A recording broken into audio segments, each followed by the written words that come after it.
Hello class, this is our first lecture. This is our lecture covering Chapter 1. This will be Chapter 1, Part 1. A few notes before we get started. I have sent out the discussion questions like I mentioned in the introduction. I have made assignments, so everybody in the class has one question assigned to them. Please try to get those in by Friday. That way we can have a couple days over the weekend to respond to fellow classmates, and I can have time to review and try to provide as much feedback as possible. Also, the bios are due. That was your first official assignment from the university. I believe I've seen 2 for this class. So 2 out of 3 isn't bad. We have a smaller class, so it should be pretty intimate. We should get to know each other pretty well over the next 6 weeks. So with that, let's go ahead and get started.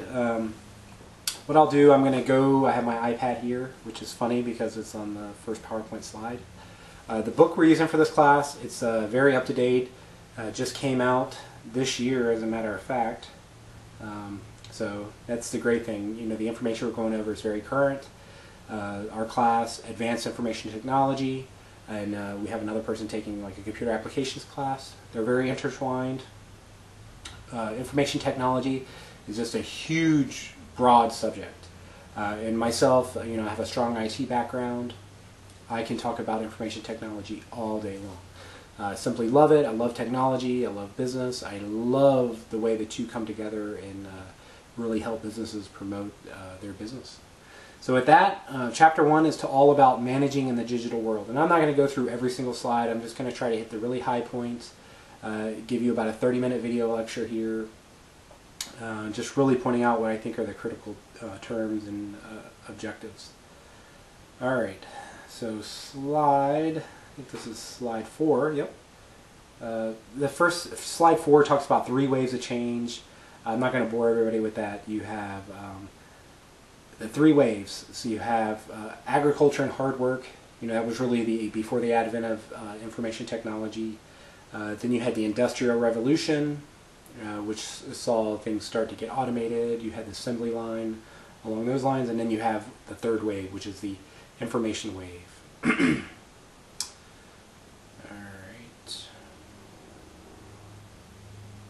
So slide 7 is very key here, the knowledge society. I love this slide. What it shows now is information is now as important as land, labor, and capital resources. So the little graphic there where it shows all these different things, and information being just as valuable as your capital, as your labor. I'm also teaching statistics classes this semester. And in there I was just teaching them and lecturing about how the firm's businesses and organization, their data that they contain, that they're going to produce statistics on, are so valuable. And the sad part is many businesses, organizations overlook that historical data that they have on their customers. So information, data, knowledge, information systems, that data is just a gold mine within a business. And that's a lot about what IT is getting value out of that data, getting value out of the systems that a business has. So very true slide here on slide 7. Slide 8 talks about a digital world. Alright, so now we get into globalization. So on slide 10 introduces you to globalization. Globalization is just a huge hot topic term right now. When you're talking about management information systems, information technology in the business world, globalization. And when we think about globalization, the easiest way to just, when somebody says, oh man, what about globalization? What have you heard about that? That just means that you're lowering the barriers to business are being lowered. So you have outsourcing that's coming out of it. You have the internet, which means you could be a manufacturer building a product in China and you can sell it worldwide via the internet. You never have to open up a store in the US. You never have to open up a store in Australia. That globalization, just think of all these barriers that would traditionally exist within business have just been eliminated. And information technology has just been the key point of that. I mean, without technology, globalization wouldn't exist. So that's what I mean, that advanced information technology, the hardware, the infrastructure, the applications. What is leading to this globalization? That's a lot what we're going to talk about. So when we talk about globalization, you see the economic changes.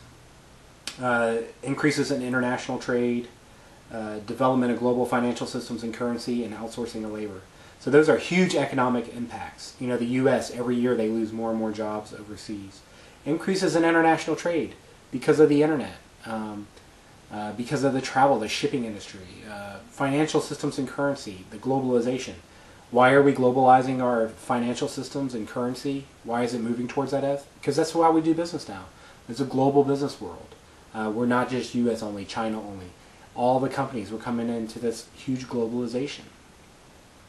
Cultural changes.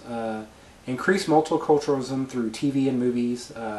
You know, it's that American influence that you see in movies all the time and you hear on the news. When you see kids in China, they're dressed, you know, just as you would see kids here in the U.S. Same thing all around the world. We're just getting that global culture, slowly but surely. Technology changes. So technology, like I said, is just fueling this huge globalization. And the thing is, you know, you have all these technologies. Email. Imagine, you know, globalization. Email. Instantly I can communicate with anybody in the world via email. Skype. Instantly I can video conference, communicate with somebody. See, there is instant messaging has just been a huge fuel to that fire. Low cost global telecommunications infrastructure. Technology, I mean, it's just huge. IT, the biggest challenge in IT right now are really in the networks. Trying to get the networks up to speed where the technology and applications have gotten. So that's the big push in IT right now. So globalization, they have a good slide here on slide 13. They break it down to 1.0, 2.0, and 3.0. 1.0, you had a medium-sized world. I guess that's like when America was discovered. They have like the little Christopher Columbus boat there. 1800, the railroad, you know, started to open up things. And then 2000, you see there the globalization 3.0, where we're at right now. That's a fiber optic cable. That's that communication. It's made the world a small place.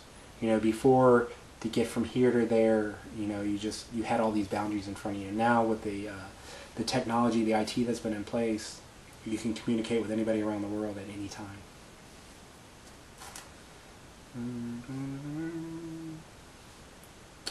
So outsourcing, I mean, I won't go too much into that. Everybody realizes, you know, outsourcing is a huge thing in IT. Some of the reasons for that are businesses trying to reduce cost. And another thing, you know, outsourcing, people usually have a negative connotation with outsourcing. What I've seen is it can be very positive. Within my team that I work on, we could use some outsourcing just because we are so inundated with day-to-day requests.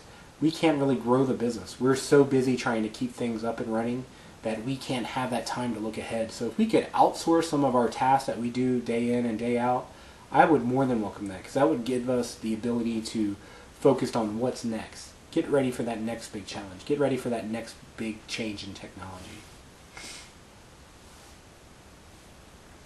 So information systems, that's going to be a key around this class.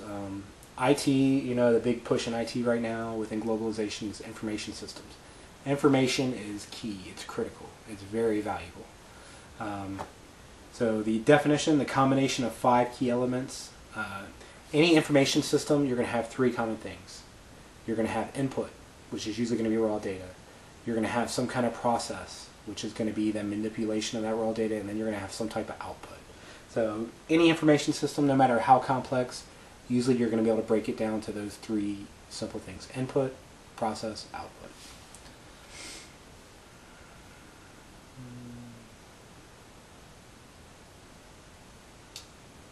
I'm not going to cover the slides 21 and 22, the best jobs for the next decade. Okay, we talk about IT, IS, professional core competencies. So when you're talking about an IT person and an IS person, you're going to have that technical competency. You're going to have to know your computer hardware. You're going to have to know your software, your networking skills.